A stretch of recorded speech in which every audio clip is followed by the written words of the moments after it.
You suck.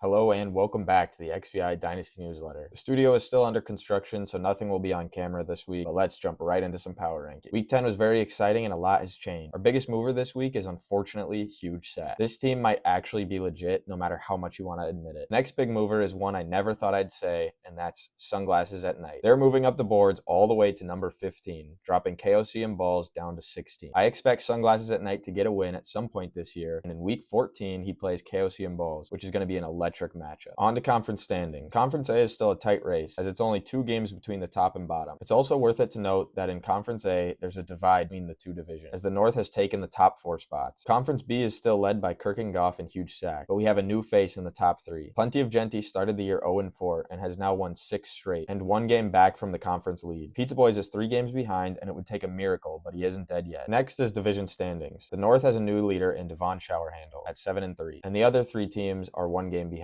The South is somehow in a 4-way tie at 5-5. This division has never been tighter, and it is really anyone's division to win. Kirk and Goff maintains the lead in the East, but Plenty of Genty is just 1 game behind. KOC and Balls and Sunglasses at Night are more concerned about the draft lottery at this point than the division. Finally, in the West, Huge Sack is in the lead at 7-3, with Ward of the Rings 1 game back. Don't count out Pizza Boys though, as it's possible they can pull together some late season heroics. Moving on, we take a look at the playoff picture, and we have a new number 1. Kirk and Goff takes control of the 1 seed, followed by Devon Showerhandle.